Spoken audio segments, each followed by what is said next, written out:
الله الرحمن الرحيم. الحمد لله رب العالمين، والصلاة والسلام على أشرف الأنبياء والمرسلين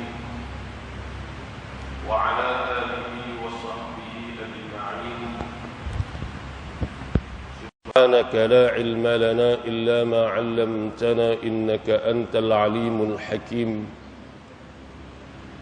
رب اشرح لي صدري ويسر لي أمري واحلل عقدة من لساني يفقه قولي. اللهم أرنا الحق حقا وارزقنا اتباعه، وأرنا الباطل باطلا وارزقنا اجتنابه. أما بعد. Muslimin, muslimat, hadirin, hadirat, mudah-mudahan dirahmati Allah Subhanahu wa ta'ala. Pertama-tamanya marilah sama-sama kita panjatkan kesyukuran kehadrat Allah Subhanahu wa ta'ala atas limpah kurnia dan keizinan daripada Allah, dapat sama-sama kita menghadirkan diri ke rumah Allah pada pagi yang penuh dengan keberkatan ini, pagi Jumaat. Mudah-mudahan Allah Subhanahu wa ta'ala sentiasa memberi keberkatan dan rahmat kepada kita dan diberikan kepada kita kekuatan untuk sentiasa melakukan ketaatan kepada Allah Subhanahu wa ta'ala. Tuan-tuan hadirin yang dikasihi sekalian, apabila kita menyoroti sejarah kehidupan Nabi sallallahu alaihi wasallam, terlalu banyak pengajaran dan iktibar yang dapat kita ambil dalam kehidupan baginda Nabi sallallahu alaihi wasallam, bermula sejak daripada kelahiran Nabi sehinggalah kepada kewafatan baginda Nabi sallallahu alaihi wasallam. Semua dan apa yang berlaku dalam kehidupan baginda adalah menjadi contoh tauladan kepada kita semua dan menjadi pedoman dalam kita melayari kehidupan kita di dunia ini. Tuan-tuan hadirin yang dikasihi sekalian, bila kita melihat sejarah kehidupan Nabi sallallahu alaihi wasallam, masyarakat kita, masyarakat Melayu Islam di Malaysia secara khususnya, kalaulah tiba musim Maulid Nabi, kalaulah ada kenduri kahwin dan sebagainya, kita tak lekang daripada membaca barzanji, marhaban, mesti kita akan baca. Kenduri kahwin kalau tak baca barzanji berasa tak sah kita. Kadang-kadang orang baca malam, kadang-kadang orang baca di siang harinya. Demikian juga musim Maulid Nabi. Saya ingat lagi dulu masa kecil-kecil di kampung, boleh katakan hampir tiap-tiap malam ataupun paling tak ada pun selang semalam akan ada rumah yang menganjurkan kenduri, buat kenduri, kemudian diisi pengisiannya dengan bacaan rawi berzanji, kemudian diikuti dengan marhaban. Semua ini adalah usaha-usaha untuk menyuburkan rasa kasih dan sayang kita kepada baginda Nabi sallallahu alaihi wasallam. Bila kita baca barzanji, dalam tu dia cerita dah tentang riwayat kehidupan Nabi sallallahu alaihi wasallam sejak daripada mula sehingga akhirnya. Dan kalau kita faham yang ni pun sudah cukup untuk kita mengenal batang tubuh Nabi yang mulia, untuk kita mengenal sejarah kehidupan Nabi sallallahu alaihi wasallam. Syekh Ja'far Barzanji cerita kepada kita, di antara yang disebut dalam bait-bait atau dalam rangkap-rangkap yang disusun oleh beliau. Kata dia, walamma tamma min hamlihi syahrani ala mashhuril aqwalil marwiyah tuwfiya bil Madinatil Munawwarati abuhu Abdullah. Itu di antara apa yang kita baca dan selalu kita dengar dialunkan oleh orang yang baca di rumah kenduri dan sebagainya. Kata Syekh Ja'far Barzanji, dan tak kala genap umur Nabi sallallahu alaihi wasallam 2 bulan dalam kandungan perut mak Nabi. Bila umur Nabi genap 2 bulan dalam kandungan perut mak Nabi, tuwfiya bil Madinah, diwafatkan di Madinah. Tuwfiya bil Madinatil Munawwarati abuhu Abdullah, diwafatkan di Madinah Al-Munawwarah ayah kepada Nabi Abdullah bin Abdul Muttalib. Maknanya ayah Nabi meninggal dunia semasa Nabi berusia 2 bulan dalam kandungan perut mak Nabi. Meninggal Abdullah disebut dalam kitab sirah pada usia yang muda, sekitar umur 25-26 tahun Abdullah meninggal dunia. Makna lahir Nabi sallallahu alaihi wasallam dalam keadaan baginda yatim, kematian ayah sejak daripada dalam kandungan. Dia sebut lagi dalam tu, dia kata demikian juga, maknanya disebut kepada kita, diceritakan kepada kita 2 bulan dalam kandungan, lahir mari ke dunia sebagai anak yatim. Bila sebut kata anak yatim, kita fahamlah kehidupan itu adalah kehidupan yang susah. Ayah tempat bergantung, mencari nafkah tak ada, harap ke mak. Mak apa sangat yang boleh beri dari sudut kemewahan, dari sudut kesenangan, dari sudut peruntukan dunia ni tak banyak. Sebab itulah Nabi SAW melalui suasana kehidupan baginda sejak daripada kecil. Baginda tidak pernah dimanjai dan dimewahi dengan harta benda dan kekayaan dunia. Dan ini semua mempunyai hikmah yang besar daripada Allah Subhanahu wa taala. Lahir dalam keadaan demikian. Kita baca dalam sirah bagaimana ketika mana ibu-ibu susuan yang datang daripada perkampungan Bani Sa'ad datang nak ambil anak susuan di kota Mekah. Bila ditawarkan Nabi SAW, bila mereka cerita kata Nabi ni anak yatim, pakat tak mau ambil lah. Sebab tahu dah anak yatim ni sudah tentu kehidupannya susah. Bila susah, esok bila mereka dah habis tempoh menyusu 2 tahun, siapa nak bagi upah kat mereka? Ayah tak ada. Kalau nak harap ke mak, mak apa sangat boleh beri.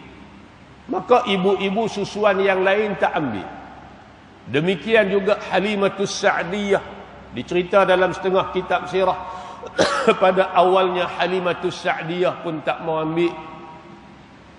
Tapi akhirnya bila dah tak ada orang lain, maka ambillah juga. Bela Nabi SAW. Walaupun baginda dalam keadaan yatim, Halimah kata kita ambillah, kata kat suami dia. Kita belalah Nabi, kita jagalah dia Muhammad ni. Mudah-mudahan kita jaga dia, mudah-mudahan kita bela dia ni, Allah beri kebaikan kepada kita. Betul sebagaimana tanggapan dia. Halimatus Sa'diyah cerita kepada kita ketika mari daripada perkampungan Bani Sa'ad, hampir 200 km daripada kota Mekah, jauhnya, menunggang keldai yang sudah uzur. Dia pun tak ada susu dah di badan. Ketika tu dia sedang menyusu anak dia yang kecil, Abdullah kalau tak silap saya nama dia. Bawa 1 ekor unta sebagai bekalan susu, yang unta itu pun sudah kekeringan susunya, tak ada susu dah. Tapi bila Halimatus Sa'diyah ambil Nabi SAW, walaupun baginda di anak yatim, Halimah ambil. Halimah kata bila aku mula menyusu Muhammad, susu aku keluar dengan begitu banyak, tak tahu mai daripada mana. Muhammad minum dengan kenyang. Anak aku Abdullah sebelumnya asyik menangis disebabkan minum susu-susu tak ada, lapar. Tapi bermula daripada saat itu Abdullah minum susu tak pernah kering, minum dengan kenyang. Malam tu aku dan suami lapar. Suami aku keluar perah susu unta yang kami bawa. Sedangkan masa kami bawa ni susu tak ada dah unta ni. Tapi malam tu suami aku keluar perah susu, keluar dengan begitu banyak, aku boleh minum dengan kenyang, suami aku pun minum dengan kenyang. Bila nak balik semula ke kampung halaman kami tunggang keldai yang sama. Keldai yang kami bawa pada mulanya telah uzur, asyik ditinggalkan oleh rombongan-rombongan yang lain. Tapi bila masa balik kami bawa Muhammad, keldai kami berlari laju, tinggal habis puak-puak lain pas belakang. Sampai orang pun terkejut, keldai mana pula ni? Keldai yang sama. Allah beri kebaikan, keberkatan kepada Halimah dan keluarga satu demi satu. Dengan sebab Halimah ambil Nabi, bela Nabi, jaga Nabi. Walaupun Halimah tahu Nabi ini anak yatim, bukan orang senang. Esok habis menyusu belum tentu mak Nabi boleh beri upah yang lumayan kepada dia. Lepas tu besar jaga anak-anak yatim ni tuan-tuan. Lepas tu Nabi SAW pun pernah sebut kepada kita, ana wa kafilul yatimi kahataini fil jannah. Aku dengan orang yang jaga kebajikan, jaga anak-anak yatim ni macam ni, kata Nabi dalam syurga. Nabi isyarat dengan dua jari baginda, jari telunjuk dengan jari tengah. Nah, habaq dekatnya dengan Nabi SAW. Boleh masuk syurga tu satu bab dah. Boleh duduk sekali pula dengan Nabi. Keistimewaan yang Allah beri kepada siapa? Kepada orang yang jaga kebajikan anak-anak yatim. Ramai tuan-tuan di luar sana anak-anak yang memerlukan perhatian dan bantuan daripada kita semua. Sebab itulah kita sebagai jiran, kita sebagai orang Islam, Nabi SAW sebut kepada kita, masalul mu'minina fi tawaddihim wa tarahumihim wa ta'atufihim kamasalil jasad. Perumpamaan orang-orang beriman ni pada kasih sayang sesama kita, pada ambil berat sesama kita, pada prihatin sesama kita ni, sama-sama kita, sama-sama Islam. Nabi kata seumpama satu batang tubuh. Tubuh kita ni sebatang satu tubuh, kita ada anggota-anggota dia, tangan, kaki, telinga, mulut, lidah, mata, gigi dan sebagainya. Idza ishtaka minhu udhun, apabila salah satu daripada anggota di batang tubuh kita ni mengadu sakit, tada'a lahu sairul jasadi bis-sahari wal hummah, maka menyebabkan seluruh anggota yang lain tak boleh tidur pada waktu malam dan kadang-kadang menyebabkan demam. Sihat semua batang tubuh kita, tangan, kaki, kepala, jantung, sihat semua. Mata pun sihat. Cuma hak sakit tu gigi sebatang saja. Gigi sebatang je sakit pun. Tapi mulut duk aduh, mata berayak, lena tak boleh. Kaki ni berkawat lilin rumah, tak tahu berapa puluh pusingan nak boleh tidur. Maka menyebabkan anggota lain tak boleh tidur. Pasal apa? Pasal hanya yang sakit tu sebatang gigi je.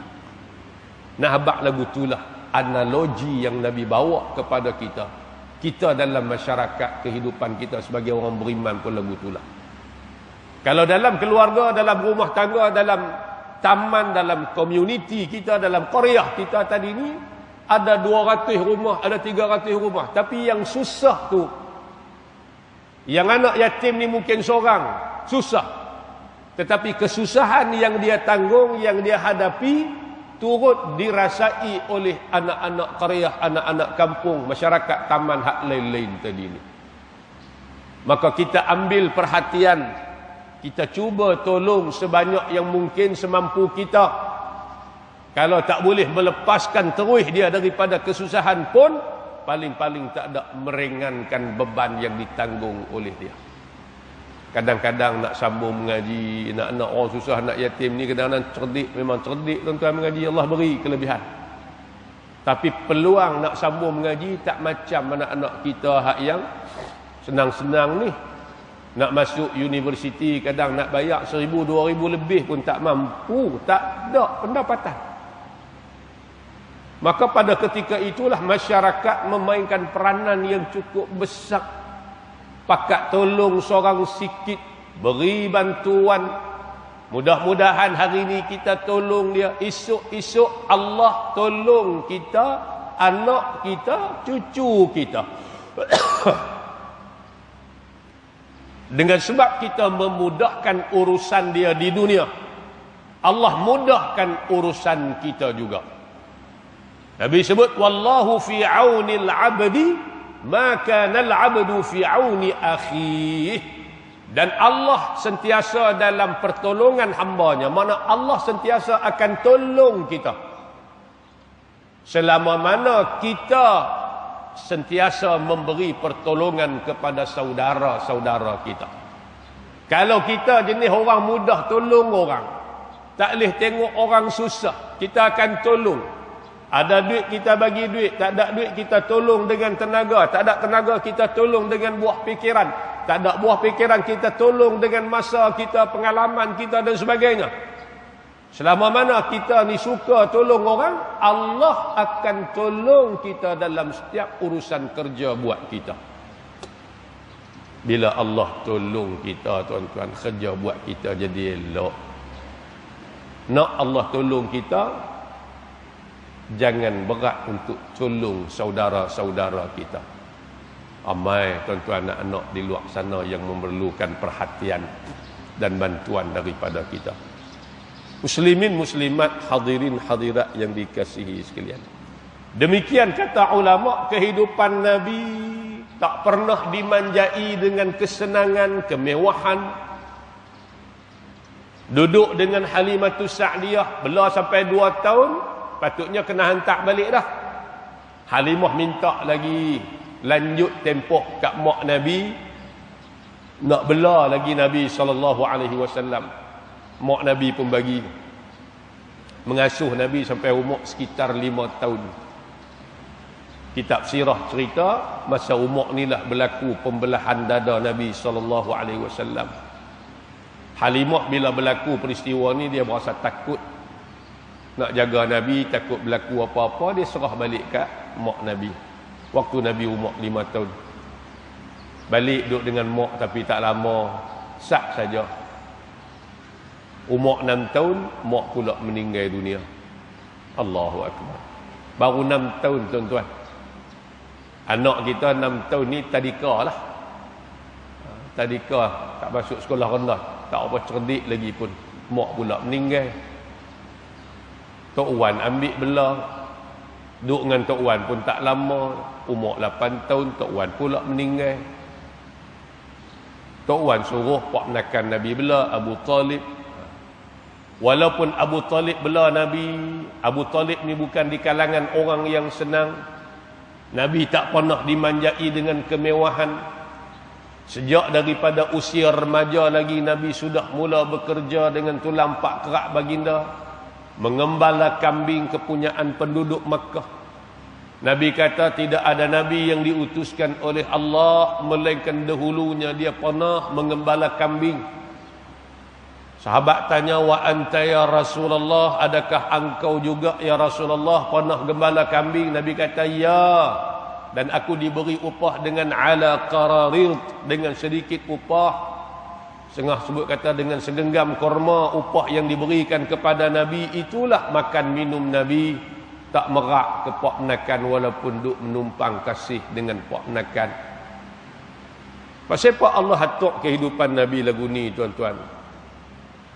Dan kehidupan yang tidak dimanjai dengan kemewahan, hidup dengan penuh berdikari sejak daripada kecil.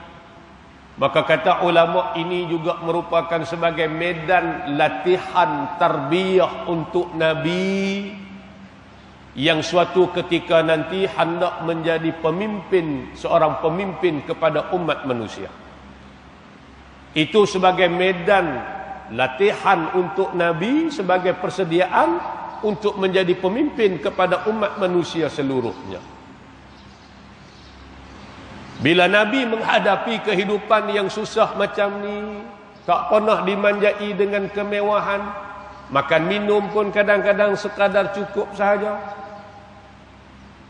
maka Nabi akan lebih prihatin dan Nabi akan lebih peka dengan keadaan para sahabat, keadaan para umat baginda.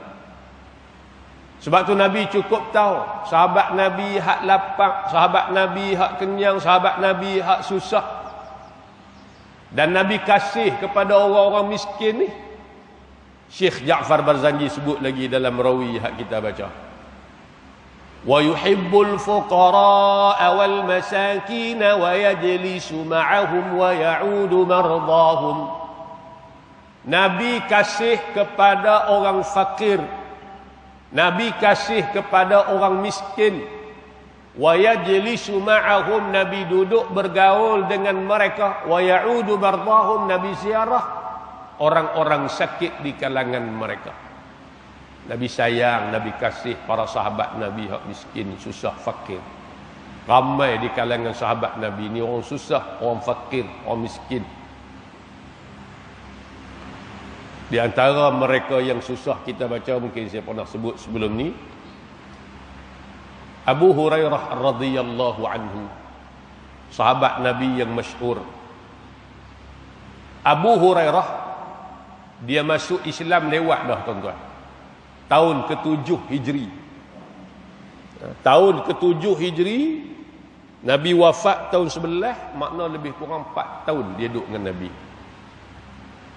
Tapi Abu Hurairah banyak meriwayatkan hadis daripada Nabi sebab dia banyak masa dia habis duduk dengan Nabi SAW. Dan Abu Hurairah ini di kalangan Ahlus Sufah.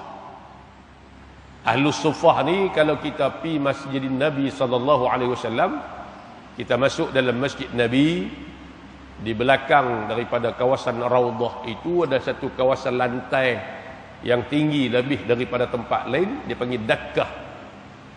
Kawasan ni lah katanya ulama dulu menjadi tempat tinggal kalangan Ahlus Sufah. Ahlus Sufah ni mereka tak ada rumah, makan minum pun tak menentu, tak ada pendapatan. Makan minum mereka harap ihsan daripada sahabat, ihsan daripada Nabi. Tetapi Allah puji mereka dalam Quran, lil fuqara'il ladzina uhsiru fi sabilillahi la yastati'una darban fil ardi yahsabuhumul jahilu aghniya'a minat ta'affuf ta'rifuhum bisimahum la yas'aluna an-nasa ilhafa ila akhiril ayat. Allah puji sifat Ahlus Sufah ni pasal susah lapar tara mana pun depa takkan minta ke orang sama sekali. Lapar ni tara mana pun minta dak. Sehingga kan orang merasakan bahawa depa ni orang senang, dah tak nak minta. Tu Allah puji dalam Quran. Salah seorang daripada kalangan mereka ni Abu Hurairah radhiyallahu anhu. Satu cerita bagaimana satu hari Abu Hurairah ni lapar sungguh-sungguh. Lalu Abu Hurairah kata, aku pun tunggulah di sebatang jalan dengan harapan sat lagi kut-kut ada siapa lalu, dia tengok muka aku muka lapar, dia semawa makan. Muka lapar dengan muka kenyang tak sama tuan-tuan ni. Abu Hurairah kata, aku tunggu kok sat lagi ada orang lalu, dia tengok aku lapar, dia semawa makan. Minta tak sama sekali. Selang tak apa lama datanglah Sayyidina Umar ibn al-Khattab radhiyallahu anhu, beri salam, jawab salam. Abu Hurairah kata, aku buat tanya soalan pasal Quran. Kut-kutlah masa duduk bersembang, tanya soalan tu, Sayyidina Umar tanya, lapakkah Abu Hurairah? Duk tunggu hak tu lah tu. Sayyidina Umar tak perasan, tak tanya pun. Dia pun jawab soalan, betul. Dia pun pi. Tunggu lagi. Datang Sayyidina Abu Bakar Siddiq radhiyallahu anhu. Beri salam, jawab salam. Dia tanya soalan yang sama, buat tanya soalan kut-kut masa duduk bersembang tu. Sayyidina Abu Bakar perasan. Tanya lapakkah Abu Hurairah? Kut-kut duk tunggu hak tu lah. Tapi tak tanya. Lepas jawab Sayyidina Abu Bakar pun pi. Tunggu lagi. Tak berapa lama datang Nabi SAW. Daripada jauh Nabi beri salam, Abu Hurairah jawab salam. Ini sifat Nabi. Itu dalam Barzanji kita baca. Wa yabda'u man laqiyahu bisalam. Dan memula Nabi akan orang yang dia berjumpa dengan salam. Bila berjumpa dengan sahabat, Nabi dulu beri salam, sahabat tak dan beri salam ke Nabi. Pasal apa? Pasal salam ni kelebihan dia pada hak beri lebih berbanding hak jawab. Hak beri tu sunat, hak jawab tu wajib. Tapi hak beri tu pahala dia lebih besar daripada hak jawab. Kita ni dalam ibadat kita, kalau ibadat tu sunat dengan hak fardu, hak wajib, pahala ibadat wajib hak fardu lebih besar berbanding dengan pahala ibadat sunat. Semayang fardu dengan semayang sunat.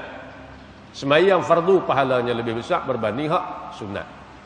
Tapi dalam masalah beri salam ni, beri itu sunat. Tak beri pun tak apa, tapi sunat. Dapat pahala. Jawab tu wajib. Tapi pahala orang yang memberi walaupun sunat, pahala dia lebih besar berbanding dengan orang yang jawab. Abu Hurairah kata Nabi beri salam, aku jawab salam. Lepas tu Nabi senyum. Terus Nabi tanya aku, lapakkah Abu Hurairah? Tak ada bersembang lagi. Nabi nampak dah. Nabi tahu dah. Abu Hurairah ni tak duduk tang ni kalau dia kenyang. Dia duduk tang ni mesti lapak. Tengok muka pun tahu dah. Pasal apa Nabi SAW cukup faham, cukup prihatin, cukup peka dengan keadaan para sahabat ni. Pasal Nabi dah lalui benda ni sejak daripada kecil. Masa duduk dengan keluarga Abu Talib, ponakan Nabi. Anak Abu Talib ni ramai. Dia bukan senang.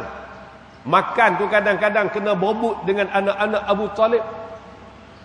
Tapi yang kata sifat Nabi ni mulia, Nabi tak berebut. Kadang-kadang Nabi tak boleh makan. Tak makan. Kadang-kadang tak makan. Abu Talib perasan siapkan makanan khusus asing.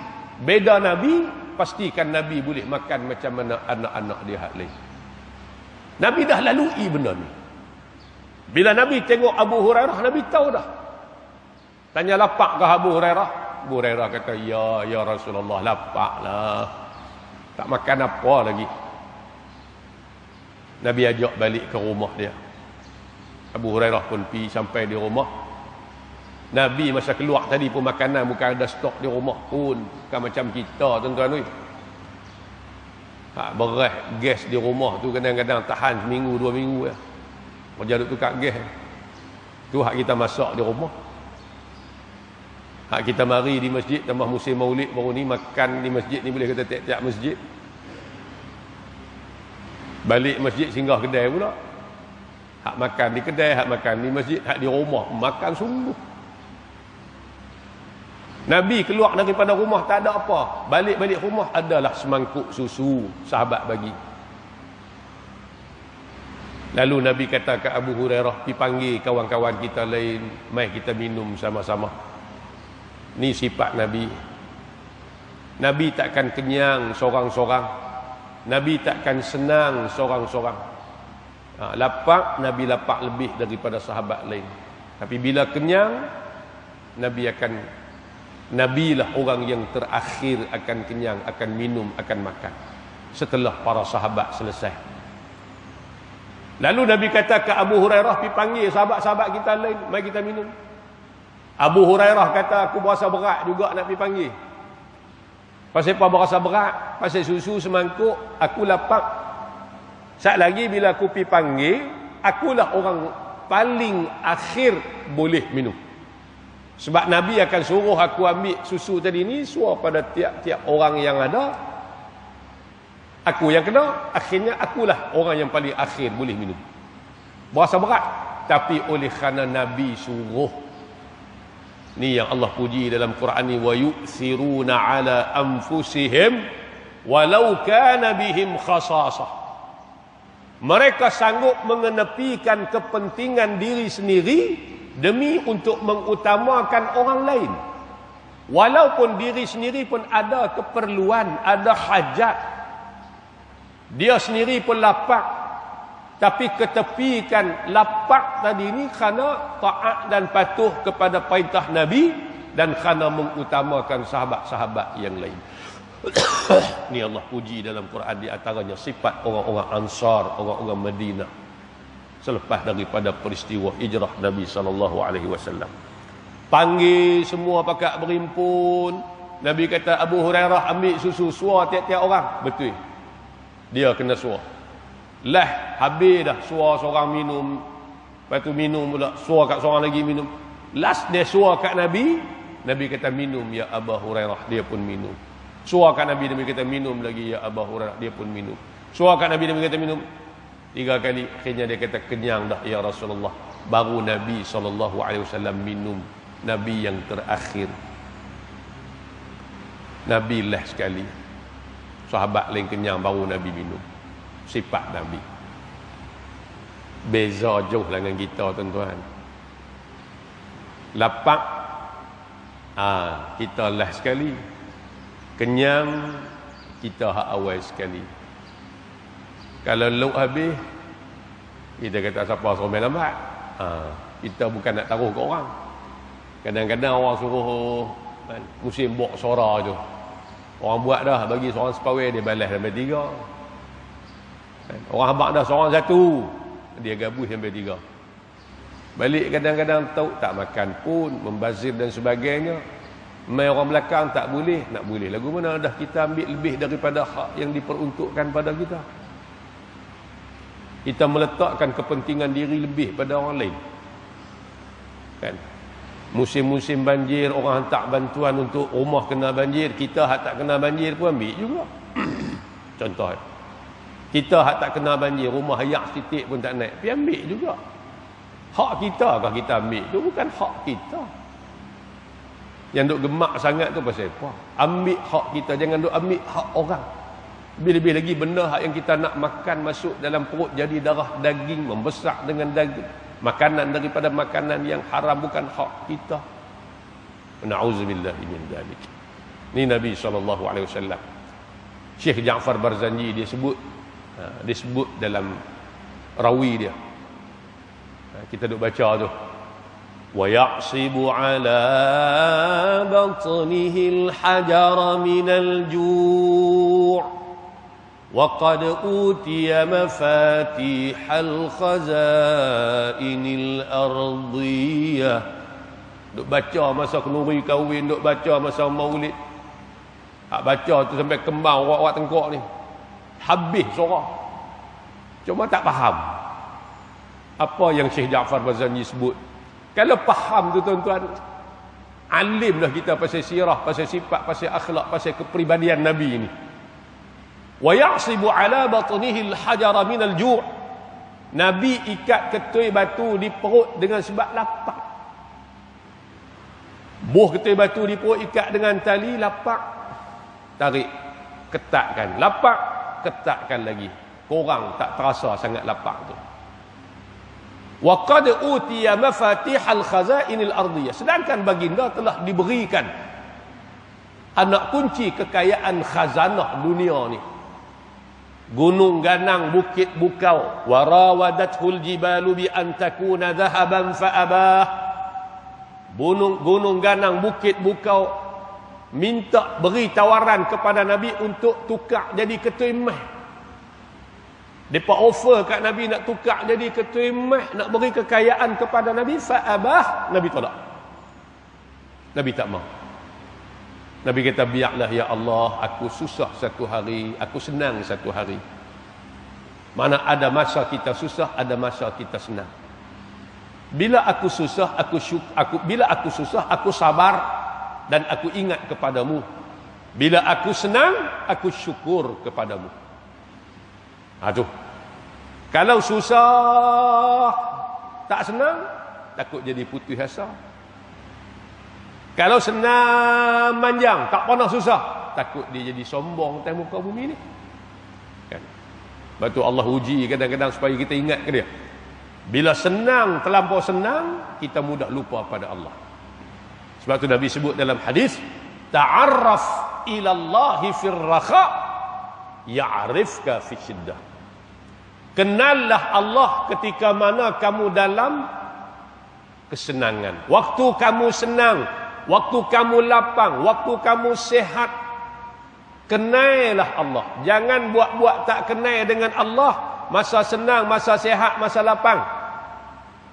Masa lapang, masa sehat, masa senang, masjid pun tak mai. Semayang pun kadang-kadang tekoh rajin 3, tekoh malas tak langsung. Mengaji pun tak tu waktu senang tu. Esok bila susah, kamu cari Allah, berdoa pada Allah, Allah pula buat-buat tak kenal kat kamu. Mana Allah tak layan permintaan dan doa kamu. Tapi bila kamu senang, kamu ingat pada Allah, kamu tak pernah lupa kepada Allah. Esok bila kamu susah, kamu angkat tangan minta pada Allah, cari Allah. Allah akan makbulkan doa kamu. Allah akan beri permintaan kamu. Allah akan tolong kamu ketika kamu susah. Pasal masa senang kamu tak pernah lupa pada Allah. Mana contohnya? Dalam hadis 40 pada kitab cerita ni. Syarah dia. Bagaimana orang yang waktu dia senang, dia tak pernah lupa pada Allah. Bila dia susah, dia cari Allah, Allah tolong dia. Nabi Allah Yunus alaihi salam, waktu dia duduk dalam perut ikan, berdoa pada Allah, minta tolong kepada Allah. Lalu malaikat kata, suara ni suara hak kami selalu duk dengar, mengucap tasbih kepada Allah suatu ketika dahulu. Inilah suara Yunus. Dan bila dia minta tolong dengan Allah, waktu dia dalam kesusahan dalam perut ikan, Allah tolong dia, Allah lepaskan dia. Allah kata, falaula annahu kana minal musabbihin la labitha fi batnihi ila yaumi yub'atsun. Kalaulah Yunus ni dahulu tak pernah duk, maknanya waktu dia senang dia tak ingat kat kami, mengucap tasbih dan sebagainya. Kalau dulu dia bukan daripada kalangan orang yang mengucap tasbih waktu dia senang, kalau dahulu waktu dia senang bukan orang yang ingat kepada kami, nescaya dia kena duduk dalam perut ikan sampailah hari dibangkitkan, hari kiamat. Tapi Allah selamatkan, Allah perkenankan doa Yunus. Pasal apa? Pasal dulu masa senang dia tak pernah lupa pada Allah Subhanahu wa taala. Bila dia susah, dia cari Allah, Allah tolong dia. Kita pun lagu itulah. Mana dia orang yang waktu dia senang dia lupa Allah, dia sombong, bila dia susah dia cari Allah, Allah tak peduli ke dia? Kata ulama dalam syarah hadis 40, dia kata apa? Contohnya macam Firaun. Waktu dia ada kuasa, waktu dia jadi raja, waktu dia masih lagi sihat, waktu dia ada pengaruh, apa yang dia tak buat? Sombong, mengaku diri sebagai Tuhan. Nabi Musa pergi beri dakwah pun dia tak peduli dan sebagainya. Akhirnya saat dia hampir tenggelam dalam laut, hampir tenggelam dalam laut, tak ada siapa boleh tolong dia. Waktu itulah baru dia mengadu kepada Allah. Qala amantu annahu la ilaha illa alladhi amanat bihi banu Israel. Firaun kata, ya Allah, aku mengaku, aku beriman dengan Tuhan yang diimani oleh Bani Israel. Allah lah. Waktu tu baru dia mengaku beriman pada Allah Subhanahu wa taala. Waktu mana? Waktu dia dalam kesusahan, kesempitan, terdesak nak mati dah, baru dia mengaku beriman kepada Allah. Allah kata, al-ana wa qad asaita. Adakah sekarang baru kamu nak mengaku beriman pada aku, wahai Firaun? Sesungguhnya dahulu engkau banyak menderhaka dan engkau banyak melakukan kerosakan atas muka bumi. Dulu masa ada kuasa, masa senang, kamu tak pernah ingat. Bahkan kamu lawan aku. Bila mari susah kamu nak cari aku, Allah tak peduli. Sebab tu kita pun tuan-tuan senang, sihat, lapang. Jangan duk buat-buat tak kenal dengan Allah. Tak kenal lagu mana. Hak Allah suruh dia tak buat. Hak Allah larang, hak tu dia pulun. Seolah-olah tak kenal pada Allah. Jangan. Esok bila kita susah, kita cari Allah, Allah tak peduli kat kita. Wa na'udzubillahi min dzalik. Pasal apa Nabi sebut kenallah Allah waktu senang, Allah kenal kamu waktu kamu susah. Pasal apa Nabi tak sebut kenallah Allah waktu susah? Pasal waktu susah tak payah suruh. Bila susah, bila sakit, bila sempit, dia akan cari Allah. Orang sakit kan, Allah duk merintih. Allah mulut ni tak pernah berhenti. Tang sembahyang tak juga. Tanya sembahyang tak lagi tak. Tu terasa sakit. Dia kata sakit pun kena sembahyang selama mana akal masih ada. Tak boleh berdiri duduk, tak boleh duduk baring. Kan? Atau sampai dengan isyarat kena sembahyang. Kan? Sebab tu manusia bila dia susah, dia sempit, dia akan cari Allah. Tak payah suruh. Bila senang ni, bila lapang, bila sihat ni, dia lupa pada Allah. Hak ni nak kena duk peringat sedia ni. Tuan-tuan hadirin hadirat muslimin muslimat, mudah-mudahan dirahmati Allah Subhanahu wa taala. Sebab tu saya sebut di awal tadi, bila kita rajin membaca, mengkaji, mengaji sejarah kehidupan Nabi, kita mengajilah cara detailnya kitab sirah tu daripada awal sampai habis. Baru kita faham perjalanan hidup Nabi, susah payah perjuangan Nabi, kan, nak memastikan Islam ni sampai kepada kita. Barulah kita akan menjadi orang yang menghargai jasa Nabi dan para sahabat. Pada waktu tu kita akan lebih dekat dengan Nabi. Jarak masa kita dengan Nabi ni 1400 tahun dah. Jauh dah. Jauh sangat dah. Kita ni di hujung dah. Tapi kalau kita tak sebut benda-benda ni, tak mengaji sirah, kita akan lagi jauh. Tapi bila kita duk cakap, duk sebut, duk mengaji sirah, cerita pasal Nabi, maka benda ni akan mendekatkan hubungan kita dan akan memupuk rasa kasih dan sayang kita lebih kepada baginda Nabi SAW, tuan-tuan. Mudah-mudahan dengan sedikit tazkirah yang disampaikan pada pagi ini memberi manfaat pada kita bersama, insya-Allah. Apa yang baik daripada Allah Subhanahu wa taala dan apa yang tidak baik daripada kelemahan dan kekurangan diri saya sendiri. Aqulu qawli hadza wa astaghfirullahal azim li wa lakum. Assalamualaikum warahmatullahi wabarakatuh. Bismillahirrahmanirrahim. Alhamdulillahi rabbil alamin.